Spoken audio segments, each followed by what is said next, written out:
اس کے علاوہ کوارٹر ہے اور میکواڈیٹ سیکٹر ہیں. یہ کچھ تصویر آپ لوگوں کے سامنے لگے ہوئے ہیں. آپ دیکھ سکتے ہیں کہ یہ پودے ہیں. ان کے علاقائی نام کچھ اور ہو سکتے ہیں، لیکن یہ پودے ہیں ان سے یہ الرجی لگتی ہے. دوستو الرجی کے بھی ڈائگنوسٹک ٹیسٹ موجود ہیں، جس میں سکن پریک ٹیسٹ ہے، مطلب اس کے سکن پر یہ الرجی ٹیسٹ کر دیتے ہیں. یہ آپ لوگ تصویر میں دے سکتے ہیں. اس میں کیا ہوتا ہے کہ ڈاکٹر ہاتھ پر پولن رکھ دیتے ہیں اور انجیکٹ کرتے ہیں باڈی میں، یا تو وہ سرنج میں لے کر انجیکٹ کر دیتے ہیں، یا کبھی وہ پولن رکھ لیتے ہیں تو وہاں پر سکن کو تھوڑا سا اسکریچ کر دیتے ہیں، تھوڑا سا کاٹ دیتے ہیں تاکہ وہ پولن جو ہے سکن کے اندر چلے جائیں. تو وہاں پر جب اس پولن سے الرجی ہو تو اس پولن کی جگہ پر جہاں پر وہ لگائے گئے ہیں سویلنگ ہو جاتی ہے، خارش شروع ہو جاتی ہے. یہ الرجی پر ڈیپینڈ کرتا ہے. کچھ یہ 15 سے 20 منٹ میں بھی اثر دکھا سکتا ہے. اگر کسی کو الرجی ڈیلیڈ کی ہائپر سینسٹیوٹی کی قسم ہو تو وہ 24 گھنٹے بعد بھی اپنا ریئیکشن دکھا سکتا ہے. تو یہ زیادہ پولن الرجی ہیں. اس میں کچھ تو 15 سے 20 منٹ دیتے ہیں یا 24 گھنٹے تک ٹائم دیتے ہیں. اگر 24 گھنٹے تک اس نے ریئیکشن کر دیا تو اس جگہ پر سرخ نما نشان آ گیا یا سویلنگ ہو گیا تو پھر معلوم ہوتا ہے کہ یہ فلانا پولن سے یہ الرجی ہے. تو اس الرجی کا اس ٹیسٹ کا یہ فائدہ ہے کہ آپ کو الرجن کا بھی پتہ چل جائے گا، آپ کو پودے کا بھی پتہ چل جائے گا کہ یہ پودا یہ پولن پیدا کرتا ہے اور اس سے یہ الرجی اس مریض کو لگی ہوئی ہے. تو وہ آپ کو ٹریٹمنٹ میں بتا بھی دیں گے کہ آپ لوگوں نے پھر کیا کرنا ہے، کہ آپ لوگوں نے پھر اس پودے سے تھوڑا بچ کے رہنا ہے. کیونکہ الرجن ایوارڈ سب سے پہلا جو ٹریٹمنٹ ہے یا جب سب سے جو ضروری عنصر ہے وہ ہے پولن ایوارڈنس. وہاں سے پھر آپ کو الرجی سے ریلیف مل سکتا ہے. جب الرجی ہوتی ہے تو اس کے کچھ نہ کچھ علاج بھی موجود ہیں، یا سپٹمز کو ریڈیوس کرنے کے لیے کچھ میڈیسنز بھی موجود ہیں، کچھ احتیاطی تدابیر بھی موجود ہیں. تو سب سے پہلے جو ہے وہ نیزل کارٹیکوسٹیرائڈ اسپرے کے بارے میں ہم بتائیں گے کہ یہ اسپرے ناک میں جو سپٹمز ہوتے ہیں ان کو ریڈیوس کرنے کے لیے استعمال ہوتے ہیں، جو الرجک ریئیکشن ہے اس کو بلاک کر دیتے ہیں. یہ الرجک رینائٹس بھی کہتے ہیں، جس کو ہے فیور کہتے ہیں. جو ناک کی الرجی ہے اس میں نیزل کنجیشن ہوتا ہے، یعنی ناک بھاری سا ہوتا ہے، بند ہوتا ہے. یہ نیزل کارٹیکوسٹیرائڈ اسپرے اس کے ایک مؤثر علاج ہے. ٹریٹمنٹ میں دوسرا سٹیپ ہے اینٹی ہسٹامین. دوستو یہ ہسٹامین جو ہے یہ میسٹ سیل سے، جو امیون سسٹم کے سیلز ہیں ان سے ایک کیمیکل ریلیز ہوتے ہیں جو پھر وہاں پر لوکل جو سیلز ہیں ان پر اٹیک کر دیتے ہیں اور وہاں پر یہ انفلیمیشن کاز کرتے ہیں. تو ان کے لیے رکاوٹ کے لیے، ان کو بلاک کرنے کے لیے جو دوائی ہے اس کو اینٹی ہسٹامین کہتے ہیں.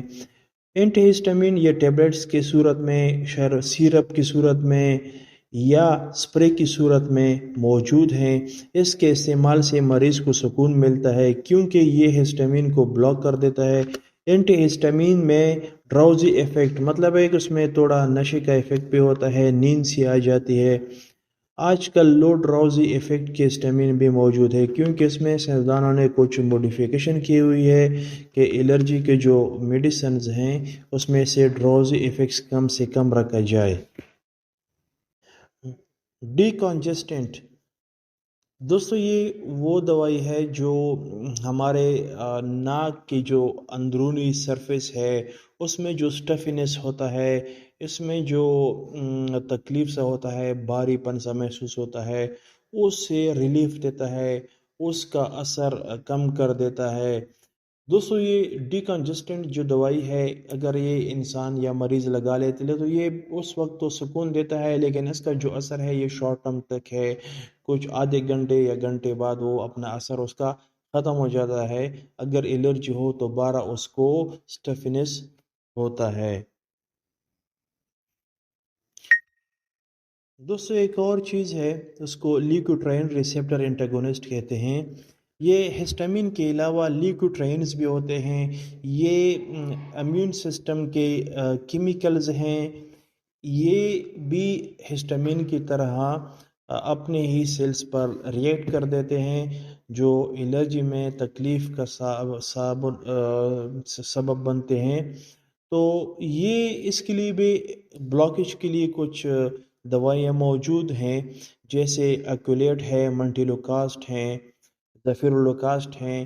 یہ لیکوٹرائنز کے جو ریسیپٹرز ہیں اس کو بلاک کر دیتے ہیں، تاکہ لیکوٹرائن جو ہیں اس کے ساتھ اٹیچمنٹ نہ ہو جائے۔ تو وہ جب اس کی بلاکیج بند کر دیتے ہیں، کیونکہ یہ اس کے ہم شکل ہیں، اس کو انٹاگونسٹ کہتے ہیں، تو یہ جب اس کو بلاک کر دیتے ہیں تو یہ لیکوٹرائن جو ہیں وہ سیلز پر اٹیک نہیں کر سکتے، تو اس وجہ سے انسان کو الرجی میں جو تکلیف ہوتے ہیں وہ تکلیف کو کم سے کم رکھتے ہیں، یا اس کو وقتاً یا اس وقت کے لیے ٹھیک کر دیتے ہیں۔ کرومولین سوڈیم ایک نیچرل سپرے ہے جو ہسٹامین اور لیکوٹرائن کو بلاک کرتا ہے۔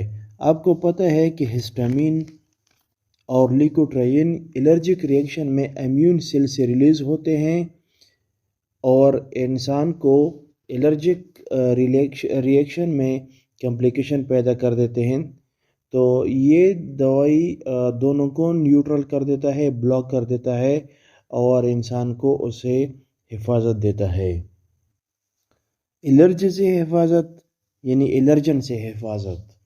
جب آپ الرجن سے خود کو محفوظ رکھیں گے تو الرجی آپ کو تکلیف نہیں دے گی۔ کچھ طریقے ہیں جس کے ذریعے آپ خود کو الرجی سے ریلیف دے سکتے ہیں، جیسے سیزن شروع ہونے سے پہلے اپنا علاج کروائیں، اپنے ڈاکٹر سے ملیں، اسے مشورہ لیں۔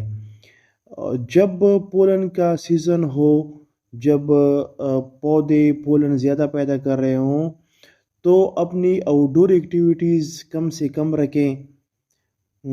اس کے علاوہ ونڈوز جو کھڑکیاں وغیرہ ہیں اس کو کلوز رکھا کریں، تاکہ روم میں یا گھر میں پولن کی انٹری کم سے کم ہو۔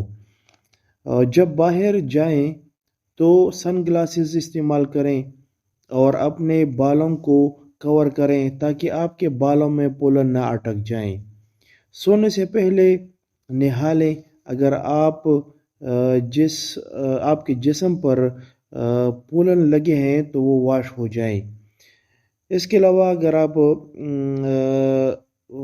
بیڈ شیٹس وغیرہ وہ بھی ہفتہ وار آپ دھو لیا کریں، تاکہ اگر اس میں پولنس کی جو مقدار ہو یا کچھ نہ کچھ کنسنٹریشن ہو تو وہ بھی واش ہو جائے۔ اس کے علاوہ آپ کے جو پیٹس ہیں، جو پیٹس گھر سے باہر رہتے ہیں، تو ان سے بھی آپ دور رہا کریں، کیونکہ ان کے بالوں میں بھی یہ پولنز اٹک جاتے ہیں۔ اس کے علاوہ آپ جب باہر سے آتے ہیں تو جو آپ کے ڈریسز ہیں وہ آپ اس طرح کریں کہ آپ اتار دیا کریں یا وہ واش کیا کریں، کیونکہ آپ کے کپڑوں پر یہ پولنز وغیرہ اٹک گئے ہوں گے تو وہ آپ کے باڈی کے ساتھ کنٹیکٹ میں رہ سکتے ہیں۔ تھینکس فار واچنگ، اپنے خیال رکھیے۔